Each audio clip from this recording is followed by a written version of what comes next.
One still has not got the answer sir. Shiva లాంటి cinema తర్వాత శివ అసలు కాస్టింగ్ జరిగినప్పుడు అంటే వెన్ యూ లుక్ బ్యాక్ ఆ రోల్కి మీరు బాగున్నారని కదా మిమ్మల్ని తీసుకుని ఉంటారు. అంటే హ్యాండ్ పిక్డ్ కదా ఆ రోల్ క్యారెక్టర్స్. నేను ఇక్కడ అంటేనమ్మా let me take it in this way పాజిటివ్గా. Shiva came in 89. అవును. మా పెళ్ళైంది 89. 90 నుంచి మెల్లిగా ఇండస్ట్రీ తరలి ఇక్కడ రావడం జరిగింది. అవును.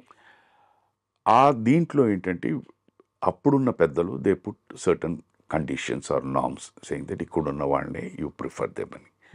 సో నాకు వ్యక్తిగా నేను ఇక్కడికి షిఫ్ట్ అయ్యే పరిస్థితిలో లేదు. ఎందుకంటే అంతకుముందే ఒక దగ్గర ఒక 6 నెలల్లో 7 నెలల్లో ఉంటుంది నేను అక్కడ చెన్నైలో ఇల్లు కొనుక్కొని 6 నెలలు ఉన్నాను నేను. సో ఆ ఇల్లు వెంటనే అమ్మేసుకుని నేను ఇక్కడికి రావాలంటే ఆ ఇల్లు అమ్మాలి. అవును.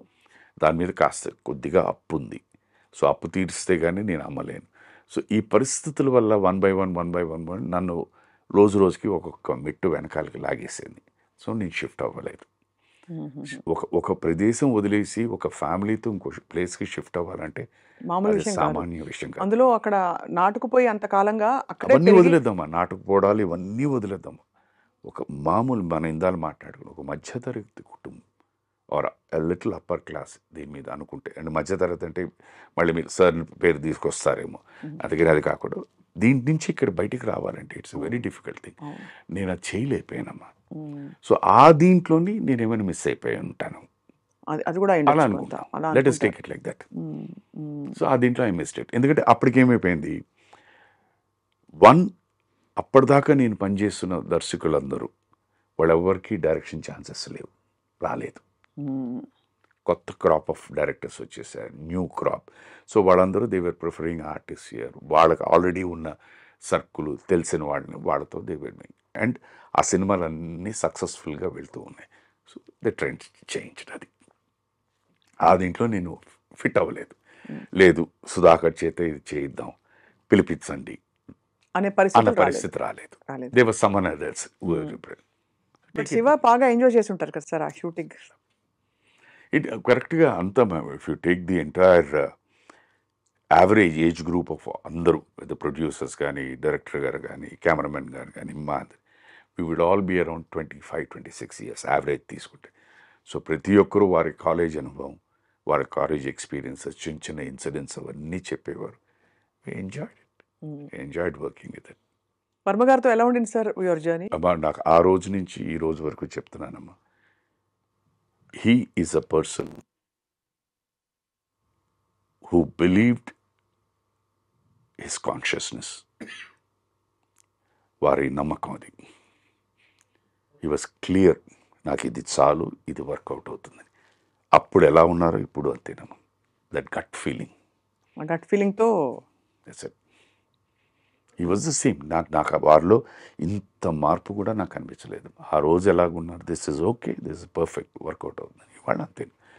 సక్సెస్ ఫెయిల్యూర్ పక్కన పెట్టి ఆ రోజు ఆయన ఇది సక్సెస్ అవుతుంది అని బిలీవ్ చేశారా లేదా అని పక్కన పెడితే ఆ రోజు అలాగే ఉన్నారు, ఈ రోజు ఇలాగ. సక్సెస్ అయిందా, ఆనందం లేదా. మ్యాన్ విత్ కన్విక్షన్ అమ్మా. అది రైటా రాంగా, మీకు రైట్ రాంగ్ అనిపించచ్చు, ఆయనకి రైటా రాంగ్ అంటే రైట్ అని చేస్తారు. అవును, ఆ కన్విక్షన్ అనేది ఇప్పటికీ అదే ఉందమ్మా. This is what was there. ఆ రోజు వారు ఎవరో ఎవరికి తెలియదు. అవును, కొత్త డైరెక్టర్ అందులో ఎవరికి తెలియదు. ఆ సినిమా రిలీజ్ అయిన తర్వాతే అందరికీ తెలిసింది.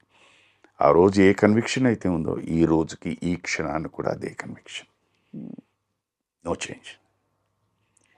ఎంతమంది మంచి లెజెండ్స్తో మీరు వర్క్ చేసే అవకాశం వచ్చింది సార్. విశ్వనాథ్ గారు, జంధ్యాల గారు, బాబు గారు, క్రాంతి కుమార్ గారు, రామ్ గోపాల్ వర్మ గారు, ముత్యాల సుబ్బయ్య గారు, రేలంగి నరసింహారావు గారు, you name it, it goes. అది ఒక్కొక్కళ్ళు ఒక్కొక్క తీరు కదా సార్. వాళ్ళందరిలో మీరు మోస్ట్ కనెక్ట్ అయిన వ్యక్తి ఎవరు సార్? అంటే సెల్ఫిష్గా చెప్పాలంటే it will be my first film సుపలేఖ అండ్ డైరెక్టర్ గారే. బట్ ప్రతి ఒక్కరిలో మీరు అన్నట్టు అందరూ వైవిధ్యమైన డైరెక్టర్లు. సో ఒక్కొక్కరి దగ్గర ఒక్కొక్కటి మనం నేర్చుకుని దాన్ని అడాప్ట్ చేసుకోగలిగితే ఇట్ బి గుడ్. డైరెక్టర్ గారు, గురువు గారు, విశ్వనాథ్ గారు ఉన్నారంటే ఆయన మీరు ఏ సినిమా తీసినా, ఏ సినిమాలో కానీ ఏ పాత్ర అయినా కూడా ఊరికే నిలబడి డైలాగ్ చెప్పరు, ఏదో పని చేస్తూ చెప్తుంటారు. దానివల్ల ఏమైపోతుంది, ఇంట్లో ఉన్న ఫీలింగు, ఇంట్లో పనిచేస్తున్న ఫీలింగ్ వచ్చేస్తాయి. అది అక్కడ డైరెక్టర్ జంజాల్ గారు ఉన్నారంటే ఆయనది ఏంటంటే పని ఇది లేకపోయినా ఆ టైమింగ్ అనేది కరెక్ట్గా ఉండాలి. అది మామూలు డైలాగ్ అయినా ఆ టైమింగ్ చెప్తే బ్రహ్మాండంగా పండుతుంది. అది అక్కడ నేర్చుకున్నాను. ఇంకా బాపు గారి గురించి అడగక్కర్లేదు. ఫ్రేమింగ్ నాకు తెలిసి నేను ఇప్పటిదాకా చాలా అందంగా కనిపించిన సినిమా ఏదైనా ఉంది అంటే అది మంత్రి గారి వెంకడే. Because his framings are so beautiful. Kranti Kumar గారు ఆయనంటే he was already a very far ahead thinking director ఆ రోజుల్లోనే. సో కొత్త థాట్స్. అందుకనే మీరు ఆయన దగ్గర నుంచి మన లైక్ సుహాసిని గారు మేము చేసిన సినిమా వచ్చింది సూపర్, తల్లికి తండ్రికి పెళ్లి చేసే సినిమా, that was thing.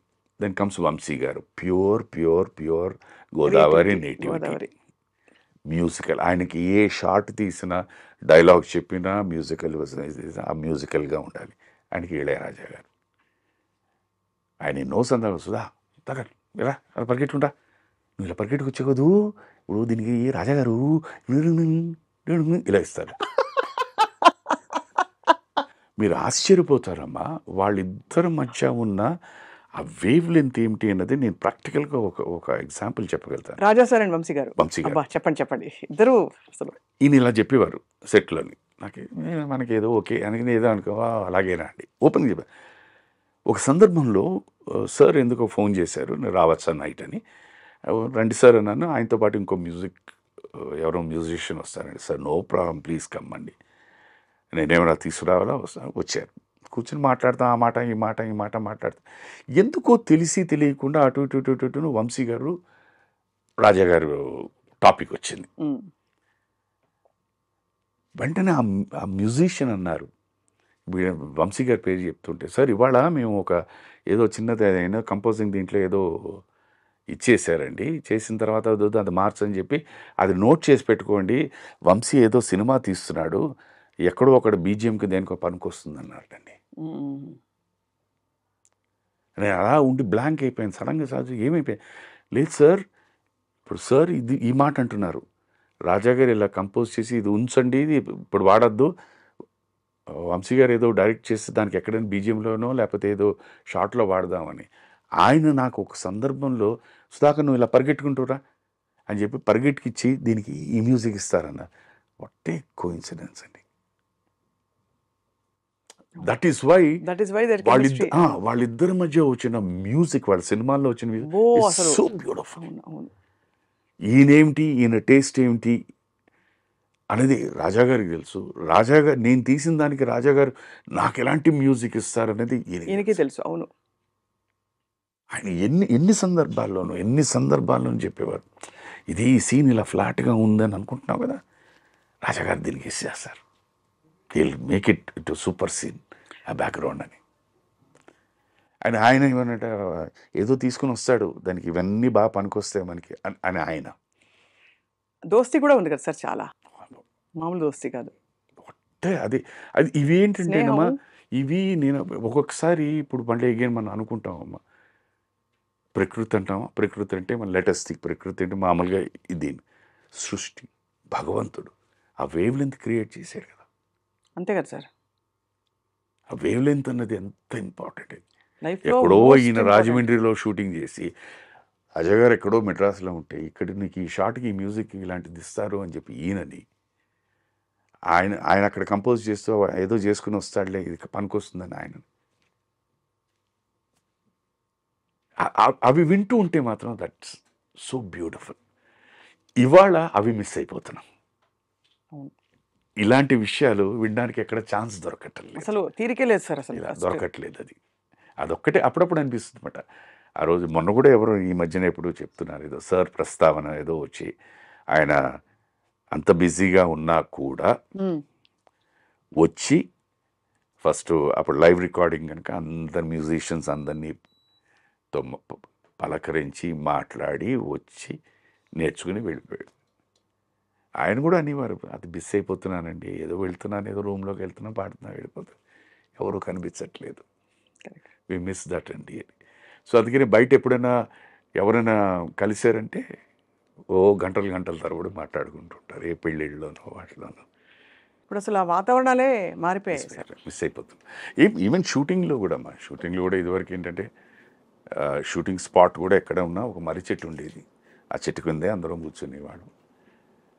We used to have lunch. ఇప్పుడేంటి ఈచ్ వన్ కట్ అనేసరికి ఎవరు క్యారవాన్ వాళ్ళకి వెళ్ళిపోతుంది. Caravan is not a mistake I అన్ను, think అదే అదే అదే. It's a comfort.